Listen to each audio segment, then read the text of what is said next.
So let's talk about panic attacks. That's right, you heard me. Panic attacks. Nobody likes a panic attack. Are you dying? Are you having a heart attack? You can't breathe? Just talking about it, you feel like this in your throat and your blood rushes to your face and you can't get a breath and people are gonna notice. They're gonna notice. What do you do? Where do you run? You've got to leave. It's horrible. It is nice to finally have a life free from panic attacks. Will I ever have one again? Yeah, probably. But it's not every day anymore.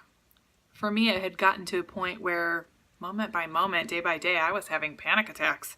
I was almost living in this state of heightened anxiety where I'd say 85% of my day was in panic mode. I'm talking heart rate 110, feeling like I had 15 cups of coffee, just heightened all the time. So obviously I can't do a little Facebook video to tell you 3 or 4 tricks that are going to keep you from having panic attacks. That's ridiculous. It took me years to get to the bottom of my panic attacks, and it will take you a long time as well. But don't be discouraged, because if you do the work, you can get to the bottom of it within a few, I'd say a few months is probably reasonable. But what I am going to offer you in today's little video here is 3 things that did help me cope with the state of panic as I was doing the work. As I was doing the one-on-one coaching with a CBT practitioner, which we'll talk more about later, I found little things that would help me cope during the healing. It's kind of like a nicotine patch when you quit smoking. So many people are like, oh, why do you just take a patch? You know, or you're just trading in one addiction for another. And some, I think, mental health practitioners, which I am not, will say that you shouldn't replace one addiction with another. And I agree with that. But what I am suggesting is that healing is difficult and it takes time. So if you have some little techniques to help lessen the intensity of the panic while you're getting help and improving your thinking, then it might be a little less daunting to face all of these big changes. So the first thing I want to tell you is the pace in which you live should be calm. I know that just sounds like a bunch of common sense, but when you're stuck in an anxious state, you are hurried. You are hurried all the time, moving, going. Probably if you're anything like I am, you're late a lot. And I would probably venture that you're highly intelligent, because I think anxiety is a curse of the highly intelligent. So my first tip would be slow your roll, baby. Just slow it down. You know, it's easy to get trapped in that rigmarole of gotta hurry, gotta do this, gotta get this done. You've got 50 things on your plate, you've gotta hurry. But the fact of the matter is, if you slow your roll down, just take a step back whenever you're feeling like you're hurrying, you're rushing. Say to yourself, is this thinking, is this urgency that I've created going to actually get me there any faster? And 99.9% of the time, the answer is no, unequivocally. So like if you're stuck in traffic and you're stuck behind a 98-year-old with this left blinker on for 15 miles, yelling and screaming and feeling like, hurry up, Mother Hubbard, isn't going to take your life there any faster. You're not going to create any kind of result with a sense of urgency other than ramping up your heart rate, ramping up your breathing, creating all of these stress hormones in your body that releases all of these toxins into your life. So the first tip is just slow down. Slow down, baby. You're going too fast. Just slow down. You'll get there when you'll get there. You'll be okay. If you're late, you're late. It's okay. It seems like common sense, but we do forget that as we hurry and hurry and hurry. My second tip for just overall releasing some of that panic state would be breathing.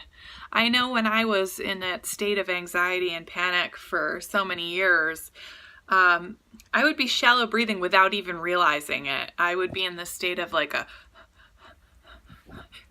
And I know some of you watching this may even say to yourselves, wow, I'm doing that right now. Because talking about anxiety and panic disorder often creates that thought process and makes you internalize what we're talking about here. So just stop for a minute and pay attention to your breathing. I'm not suggesting to, be aware of deep, hypnotic, meditative breaths, every minute of the day.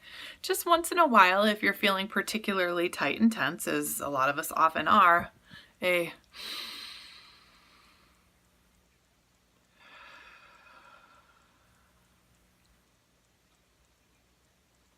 actually change your reality a little bit. It can help you slow your roll.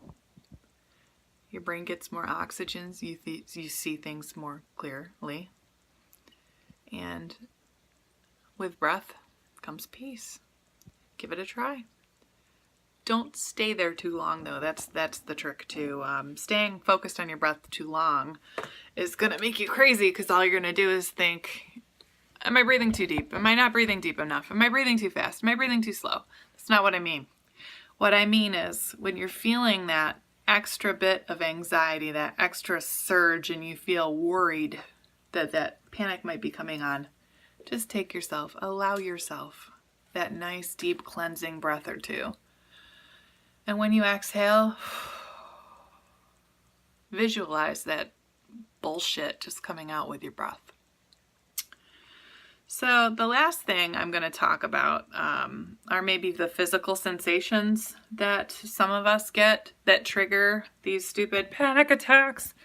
If you're on watching this video, chances are you either just know me and you're curious as to what the hell I'm doing this time, or you have some panic problems. You have some panic attacks, some health anxieties, hypochondria, whatever you want to call it. And again, do not take this as medical advice. I am not a doctor. I'm not a psychologist. I'm just trying to help people. So anyway, back to what I was saying. The third thing. You have those sensations that happen. I know my fingers used to go numb. That was caused by hyperventilating. I know my heart rate would go crazy.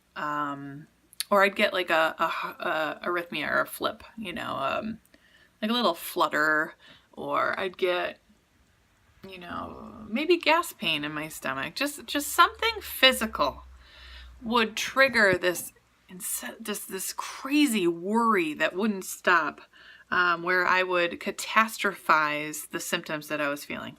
So what I'm suggesting, and again, this isn't medical advice, I'm suggesting that you just allow the sensation. Just try it. Just allow, you get a sharp pain. Just go, okay, I feel you. I know you're there.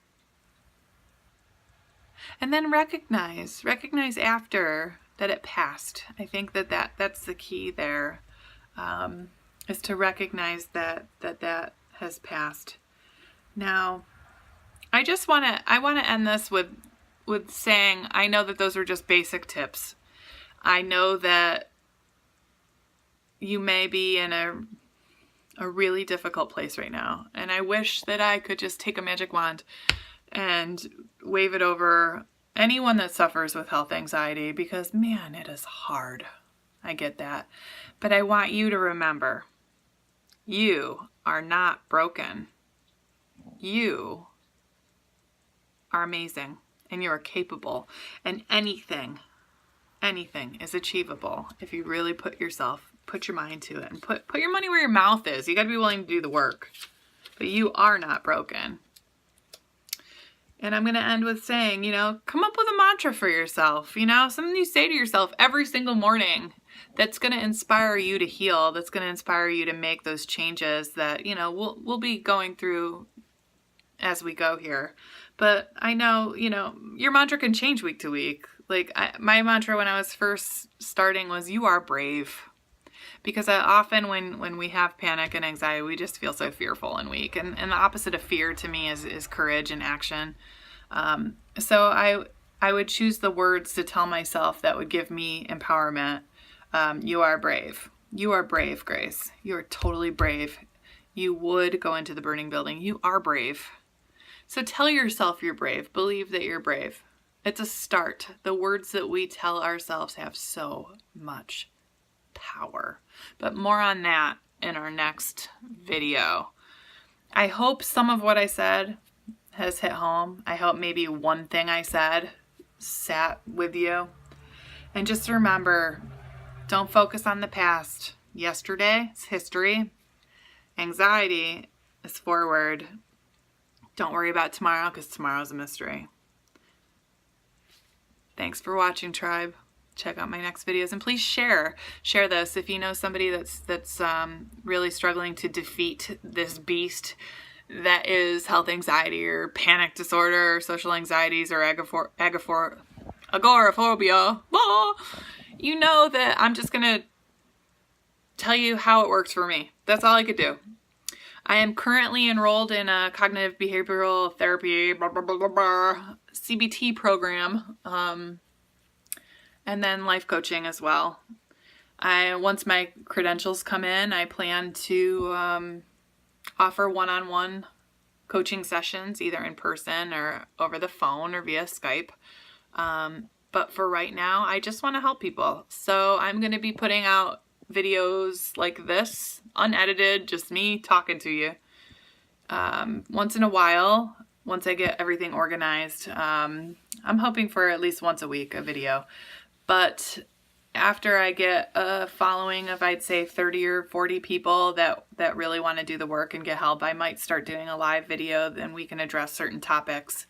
If there is something that you want me to address, a specific question, please just private message me. And if it is something that I can help you with, I will.